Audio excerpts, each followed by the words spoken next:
नमस्ते। इस खास पेशकश में आप सभी का स्वागत है। आज हम बात करने वाले हैं भारत में पेट्रोल को लेकर हो रहे एक बहुत बड़े बदलाव की, इथेनॉल की कहानी की। तो चलिए सीधे उस सवाल पर आते हैं जो आज हर किसी के मन में है, खासकर उन लाखों लोगों के लिए जो हर रोज अपनी गाड़ी चलाते हैं। अच्छा, ये सब हो क्यों रहा है? इसको समझने के लिए ना हमें पहले भारत की एक बहुत पुरानी और बड़ी समस्या को देखना होगा, हमारी ऊर्जा की दुविधा। जरा सोचिए, भारत अपने इस्तेमाल का लगभग 90% कच्चा तेल बाहर से मंगाता है। इसका सीधा मतलब यह है कि जब भी दुनिया में कहीं, खासकर पश्चिम एशिया में, कोई भी जियोपॉलिटिकल टेंशन होती है या कोई युद्ध छिड़ता है, तो उसका सीधा असर हमारी पेट्रोल डीजल की कीमतों पर पड़ता है। ये एक तरह से हमारी अर्थव्यवस्था की दुखती रग है और इससे हमारे विदेशी मुद्रा भंडार पर भी जबरदस्त दबाव बनता है। तो इस बड़ी चुनौती से निपटने के लिए सरकार ने एक देसी समाधान निकाला है और उसे बहुत जोर शोर से आगे बढ़ाया जा रहा है, और वो समाधान है इथेनॉल। तो सवाल उठता है, ये इथेनॉल आखिर है क्या? देखिए, ये एक तरह का बायोफ्यूल है, मतलब जैविक ईंधन। इसे बनाया जाता है खेती से जुड़ी चीजों से, जैसे कि गन्ना, मक्का, यहाँ तक कि खराब हो चुके अनाज से भी।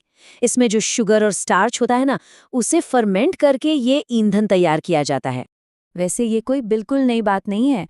इथेनॉल मिलाने का प्रोग्राम तो 2003 में ही शुरू हो गया था, लेकिन असल तेजी तो पिछले कुछ सालों में आई है। सोचिए, 2014 में पेट्रोल में सिर्फ 2% इथेनॉल मिलाया जा रहा था, और आज हम E20 पर हैं, यानी 20% इथेनॉल।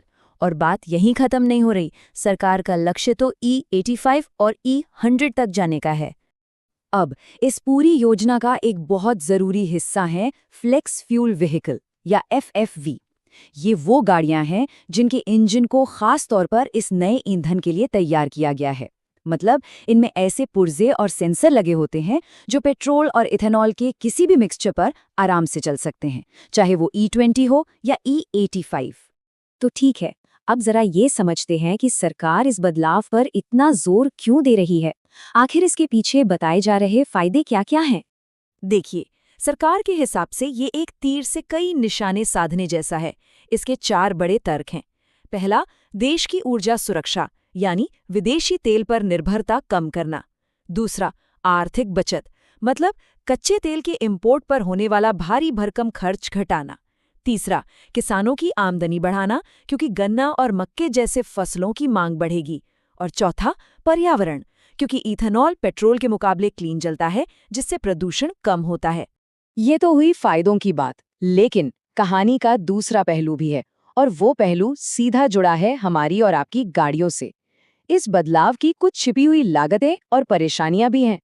यहाँ पे मामला थोड़ा टेक्निकल हो जाता है, पर यह समझना बहुत जरूरी है। पेट्रोल और इथेनॉल दोनों की केमिस्ट्री बिल्कुल अलग है। सबसे पहली बात, इथेनॉल में पेट्रोल के मुकाबले एनर्जी कम होती है। मतलब 1 लीटर इथेनॉल आपको उतने किलोमीटर नहीं चलाएगा जितने में 1 लीटर पेट्रोल चलाता है। दूसरी बात, ये कोरोसिव होता है, यानी कुछ धातुओं में जंग लगा सकता है। और तीसरी, सबसे खतरनाक बात, ये हवा से नमी यानी पानी सोख लेता है, जो इंजन के अंदर जाकर बड़ी गड़बड़ कर सकता है। इसी कम एनर्जी का नतीजा ये है कि इथेनॉल पेट्रोल के मुकाबले लगभग 30 से 35% कम पावर देता है। ये एक बहुत बड़ा फर्क है। और इसका सीधा असर कहाँ पड़ता है? हमारी जेब पर, माइलेज पर। अगर आप E20 पेट्रोल डलवा रहे हैं, तो मानकर चलिए कि आपकी गाड़ी का माइलेज 6 से 8% तक कम हो जाएगा।